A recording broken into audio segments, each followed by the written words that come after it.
ဒီနေ့ unboxing တူတူလုပ်ကြအောင်ဒီ3ခုနဲ့အရင်ဆုံးစပြီးတော့ပြမယ်ဒီ3ခုကဘယ်ကနေဝယ်ရလဲဆိုတော့ Mabel and Catherine online shop ကနေပြီးတော့ဝယ်တာဝယ်သမျှဆိုင်တွေကို logo လေးထည့်ပေးမယ်เนาะအဲ့တော့ဒီ Fourth Ray Beauty ဆိုတာကဒီ Color Pop ရဲ့ sister brand ဖြစ်တဲ့brand ပေါ့เนาะသူကကြတော့ဒီskin care ဘက်ကိုပို့ပြီးတော့concentrate လုပ်တယ်အဲ့တော့ကိုကသူ့ရဲ့ skin care ပစ္စည်းတွေထဲက ingredient list တွေကြည့်လိုက်တော့ကိုသဘောကျတော့ကိုစမ်းသုံးကြည့်ခြင်းလို့ဒါကိုဆက်မှာလိုက်တယ်ဒီနှစ်ခုဒီ double cleanse လုပ်တဲ့ပစ္စည်းနှစ်ခုဖြစ်တယ်ပေါ့နော်ဒီ cleansing oil first cleanse gel cleanser second cleanse အဲ့ဒါကဒီ cleansing oil ကြတော့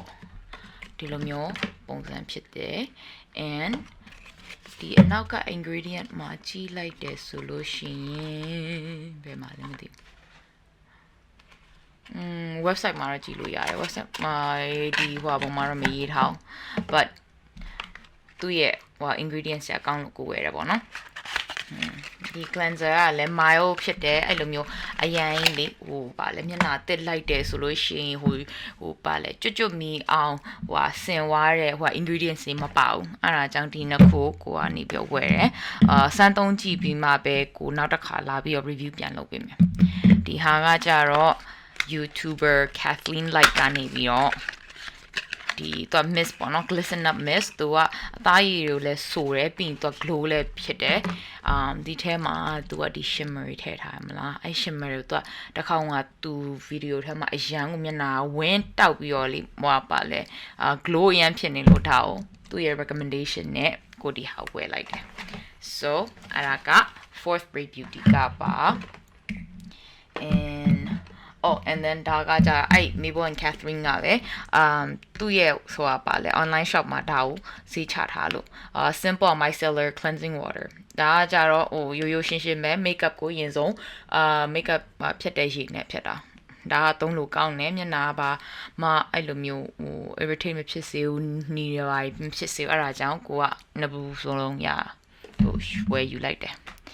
and ဒီပါလဲ snail mucin ပါတဲ့ဒီ brand တွေပေါ့နော်အဲ့products တွေကိုရချင်တာနဲ့ဆိုလို့ဒီနှစ်ခုကိုမာလိုက်တယ်ဒီဟာကကြတော့အရင်ကလုံးဝနာမည်ကြီး Maison ကကိုရီးယားကနေပြီးတော့အရန်ရောင်းရတယ်ပေါ့နော်ဒါကိုတစ်ခါမှမသုံးကြည့်ဘူးအဲ့ဒါကြောင့်ဒီ snail repair ဟာကိုသုံးကြည့်မယ်ဒါကကြတော့ဒီမျက်နှာပေါ်မှာမာရွတ်တီဖြစ်တာတို့ဘွက်ချန်နေပါထွက်တာတက်တာရဲဆိုတော့ဒါလည်းအဲ့တိုင်းပဲဒီနှစ်ခုကိုသုံးကြည့်ပြီးမှတကယ်တစ်ခုခုသိတာမှပဲကိုပြန်ပြီးတော့ review လုပ်မယ်and ဒီဟာကကြတော့ Revitalash ကကိုကြံခဲ့တဲ့17နှစ်ကသုံးခဲ့တဲ့ပစ္စည်းတစ်ခုပေါ့အဲ့ဒါကမျက်တောင်ရှည်စေဒါမဖောက်ရသေးဘူးသူကကြတော့ဒီဘယ်လိုခေါ်မလဲeyelash ဆေးမှာပါလဲ6လလောက်ခံတယ်ဒီဆေးကဒါပေမဲ့2လအတွင်းမှာတော့တော်တော်လေးကိုတည်တာပြန်ထည့်လို့မရတော့နောက်မှပြန်ထည့်တော့အနလာအတွင်းမှာတက်တာတယ်အမီတည်တာတယ်မျက်တောင်ကတကယ်ရှည်ပြီးတော့ကော့လာတယ်ပေါ့နော်ထူလဲရမ်းထူလာ next up ဒီ Glossier က brow flick ဒီ Instagram ကနေပြီးတော့ Katie Jane's Hughes ဆိုတဲ့ makeup artist ကိုအရန်ကြိုက်တဲ့ makeup artist သုံးပြကြရကိုကဒါယူရချင်တာနဲ့ Glossier website ကနေပြီးတော့သူတို့ဒါကိုဈေးချတယ်ဆိုတော့ဒါကိုကောက်မှားလိုက်တယ်ဒီ brow flick ကကြတော့ तू က eyeliner pencil လိုမျိုးပဲဒါမဲ့မျက်ခုံးပေါ်မှာသုံးဖို့ပေါ့နော်အဲ့ဒါဒီဟာကိုဘာဖြစ်လို့ဝယ်လိုက်တာလဲဆိုတော့ကိုကမျက်ခုံးကိုလုံးဝ natural ပုံစံဆွဲတာပဲကြိုက်တယ်ထူထူကြီးပေါ့နော်ပါလဲ color ချဲထားသလိုမျိုးပုံစံကြီးလောက်တာမကြိုက်အဲ့တော့ဒါတခါမှမစမ်းကြည့်ရသေးဘူးဒီလိုမျိုးပါလဲစပင်နဲ့တူတဲ့ပုံစံဆွဲလို့ရအောင်ဆိုပြီးတော့ကိုဒါဝယ်လိုက်တာ so ဒါ tutorial တစ်ခုတည်းမှာစမ်းသုံးကြည့်ကြမယ်ပေါ့နော်ကောင်းမယ်လို့တော့ထင်တာပဲ alright and then next up the Color Pop က cream gel liner ဒီ cream gel liner ကိုအရန်ကြိုက်သွားတာဘာဖြစ်လို့လဲဆိုတော့ကိုဧည့်သည်တွေပြင်ပေးနေတဲ့အချိန်မှာသူ့ရဲ့ liner အရန်ကိုအယောင်ကထင်းတယ်ပြီးရင်ဟိုပါလဲလွယ်လွယ်လေးနဲ့လဲဟိုဖြီလို့ရတာပေါ့နော်အဲ့အယောင်လေးကဒီဟာဆိုရင်နဲ့ရောင်သူ့ရဲ့အယောင်နာမည် swerve သူ creamy တော်တော်ဖြစ်တယ်အဲ့ဒါကိုပြီးဟိုသူ set ဖြစ်သွားရဆိုအကြာကြီးခံတယ်အဲ့တော့ဒီအနက်ရောင်လေးကိုစစချင်းသူကဒီလိုမျိုးဖြီးချလိုက်လို့ရတယ်ပေါ့နော်ဒါပေမဲ့ကြာလာတဲ့ချိန်ကျရင်ဒါလုံးဝနေရာမရွေးတော့မျက်လုံးအတွင်းထဲမှာကြီးလက်ထည့်လို့ရတယ်အဲ့ဒါကိုကိုကသဘောကျတယ် smoky eyes တွေပဲလုပ်ဟိုsoft eye ပဲလုပ်အဲ့ဒါနှစ်ခုစလုံးကအဆင်ပြေတယ်အဲ့ဒါကကြတော့အနက်ရောင်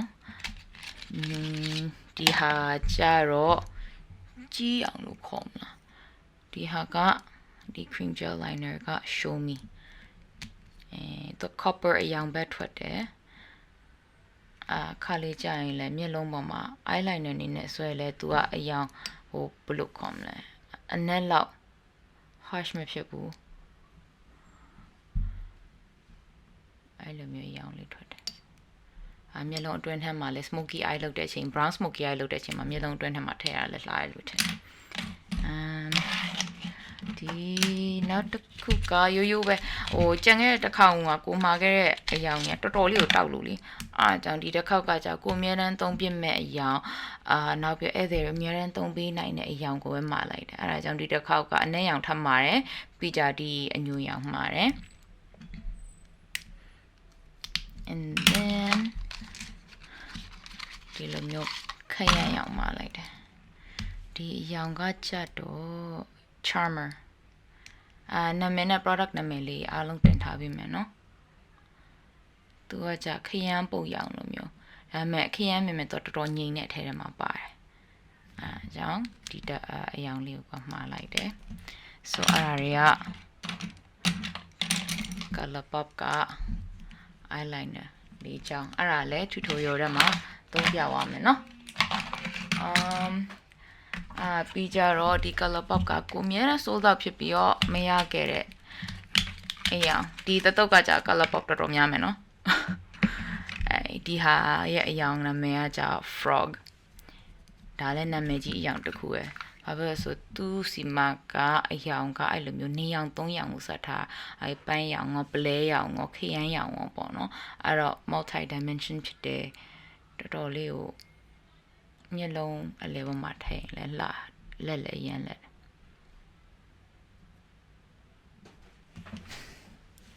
တွေ့ရလားမသိဘူးအယောင်လက်တော့လိုက်တာ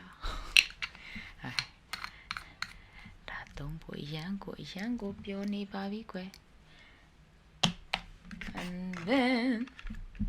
ဒါကကြတော့တစ်ခါမှမသုံးဘူးတဲ့ color pop က formula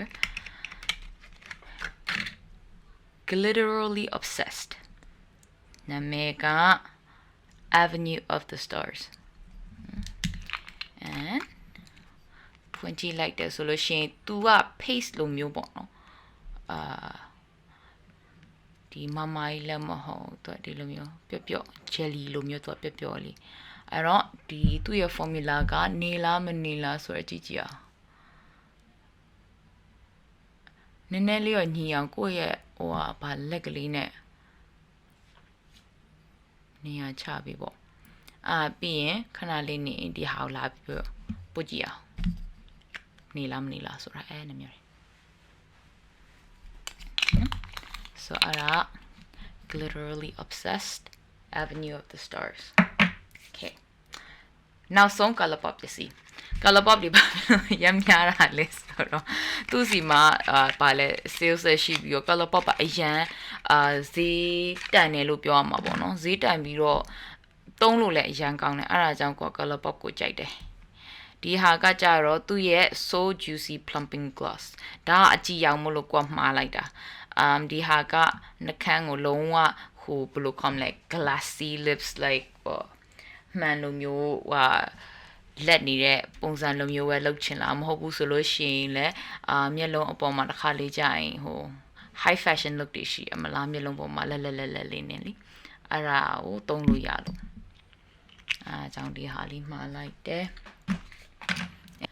မျက်လုံးနဲ့ပတ်သက်တဲ့ပစ္စည်းနောက်ဆုံးတစ်ခုလေးကတော့ Neon Huda Beauty ရဲ့ Orange Neon Obsession ဒါက3ချိန်မြောက်ရှိပြီ swatch လုပ်ပြရတာပထမနှစ်ခေါက်ကကလေးကခဏနိုးလို့ okay so တကယ်ကြတော့ပထမတစ်ခေါက် swatch လုပ်တုန်းကဒါလုံးဝမထီရသေးဘူးဒါကတော့3ခေါက်မြောက်ဆိုတော့နည်းနည်းပဲ့နေပြီပေါ့နော်ဒီရောင်လေး swatch လုပ်ပြမယ် and ဒီအဝါရောင်ကနေစား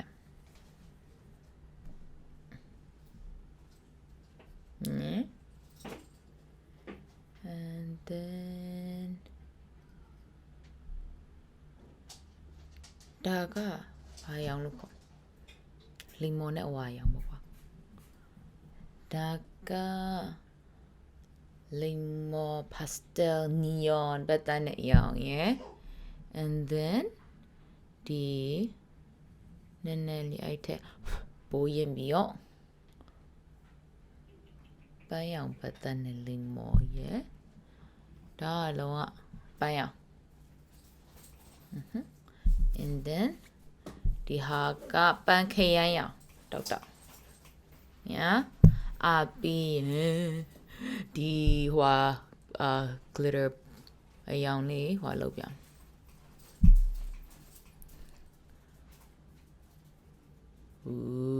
တွေ့လားလဲဒီလိမ်မော်ရောင်လက်က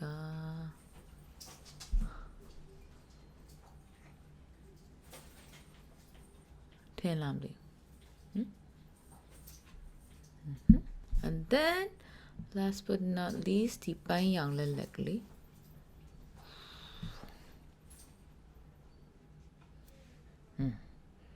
အဲ့ဒါကဒီရောင်นี่အားလုံးပါလောက်လာလဲနော်tutorial မှာသုံးပြသွားမယ်နောက်လာမယ့် tutorial တွေထဲမှာokay and then နောက်ဆုံးပစ္စည်းကကြတော့ဒီအဖြူKorean brand နာမည်အဖြူဤပေါက်လို့အဖြူ water light tint အဲ့ဒါကိုပထမနှစ်ချောင်းဝယ်တာသူ့ရဲ့ formula လေးကြိုက်လို့ဒီမှာနောက်ထပ်နှစ်ချောင်းထပ်ဝယ်တာပေါ့နော် and သူ့ရဲ့အရောင်လေးကဒီဟာပန်းရောင်လေးရဲ့လိမ်မော်ရောင်ဘက်တန်းနိုင်ဒါပေမဲ့ကွတ်သူ့ဘာကြိုက်တာလဲဆိုတော့သူတင့်ပင်မဲ့နှခမ်းလုံးဝမချောက်ဘူးဒါကိုနှခမ်းပေါ်မှာဒီတိုင်းတင်တာထဲတင်လိုက်တာနဲ့ဒီလိုမျိုးလေ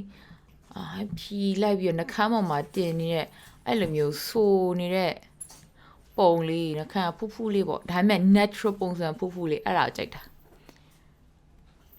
နော်အဲ့ဒါလည်းနောက်လာမယ့် tutorial တွေထဲမှာသုံးပြသွားပါမယ်အဲ့ဒါဆိုလို့ရှိရင်ဒီနေ့ swatch လုပ်ပေးတဲ့ဟာအားလုံးပြီးဆုံးသွားပါပြီကျေးဇူးပါအဆုံးထိကြည့်ပြီးတဲ့လူတွေအတွက်တတား